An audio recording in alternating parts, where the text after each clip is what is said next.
BJP అగ్రనేతలతో అయితే ఇటు ఏక్నాథ్ షిండే, ఫడ్నవీస్, అజిత్ పవార్ అయితే సమావేశం కానున్నారని తెలుస్తోంది. ఈ సమావేశంలో ప్రధానంగా దేనిపై ఎవరు సీఎం అవుతారనేది అయితే మాత్రం ఆసక్తి రేపుతోంది. దీనికి సంబంధించి మీ దగ్గర అప్డేట్స్ ఏంటి?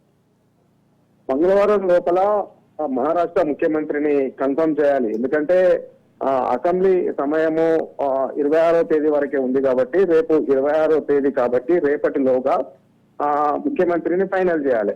అయితే ఇప్పటికీ ఎవరికి వారు ఎవరి పార్టీ నుంచి వాళ్ళే ముఖ్యమంత్రి పైన కన్నేశారు, ఎవరికి వారే ఆశిస్తున్నారు. ఎందుకంటే ఎన్డీఏ కూటమిలో ఓవైపు బీజేపీ, మరోవైపు ఎన్సీపీ, శివసేన పార్టీలు ఈ మూడు పార్టీలు కలిసి ఆ ఎన్నికల్లో పోటీ చేశాయి. అయితే మ్యాజిక్ ఫిగర్ రావాల్సిన సీట్లేమో 145 సీట్లు, బీజేపీకి ఏమో 132 సీట్లు మాత్రమే వచ్చాయి. ఇంకా మ్యాజిక్ ఫిగర్ కు 13 సీట్ల దూరంలో ఉంది.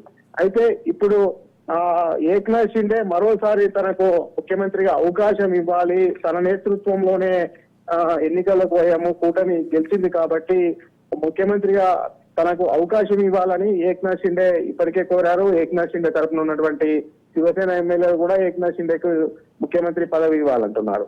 అదేవిధంగా అజిత్ పవార్ ఏమో ఎన్సీపీ నేత అయితే ముఖ్యమంత్రి పదవి నాకనివ్వండి, లేకపోతే నేను బీజేపీ జాతీయ నాయకత్వం ఎవరి పేరు చెప్తే వారికి మద్దతు ఇస్తాను, దేవేంద్ర ఫడ్నవీస్ కు మద్దతు ఇస్తానని కూడా అతను చెప్పారు. అదే విధంగా దేవేంద్ర ఫడ్నవీస్ కూడా ఒక స్టేట్మెంట్ ఇచ్చారు. ఇదంతా కూడా ప్రధాని నరేంద్ర మోడీ ప్రచారం వల్లే మహారాష్ట్రలో కూటమి ఘన విజయం సాధించింది. ఈ ఘన విజయానికి కారణం అంతా ప్రధానమంత్రి నరేంద్ర మోడీ అని కూడా దేవేంద్ర ఫడ్నవీస్ చెప్తున్నారు. ఈ యొక్క నేపథ్యంలో ఈ రోజు ఈ ముగ్గురు కీలకమైన నేతలతో హైకమాండ్, జాతీయ నాయకత్వం, బీజేపీ పెద్దలు సమావేశం అవుతారు. ఈ రోజు ఒక నిర్ధారణకు వస్తారు. ఈ రోజు సాయంత్రంలోగా ముఖ్యమంత్రి అభ్యర్థి ఎవరు అనేది కూడా ఒక ప్రకటన చేసే అవకాశం ఉంది.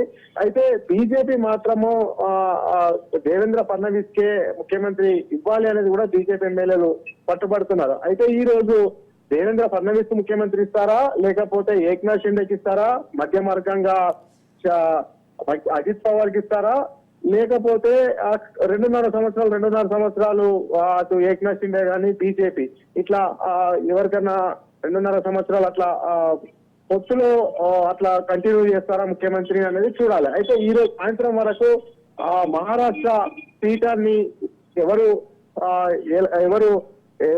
పాలించబోతున్నారు, మహారాష్ట్ర పీఠం మీద ఎవరు ఉండబోతున్నారు అనేది కూడా ఒక క్లారిటీ, ఒక స్పష్టత వచ్చే అవకాశాలు కనబడుతున్నాయి. స్వాతి, అలాగే రాజిరెడ్డి, మరి మెజారిటీ ఎక్కువగా ఎవరు వైపు ఉందంటారు?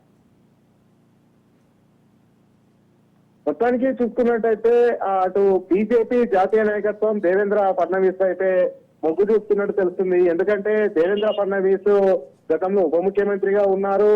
ముఖ్యమంత్రిగా పనిచేసి కూడా హైకమాండ్ నిర్ణయాన్ని శిరసా వహిస్తూ ఉప ముఖ్యమంత్రి పదవి కూడా చేపట్టారు. పార్టీకి లాయలిస్ట్ గా ఉన్నారు.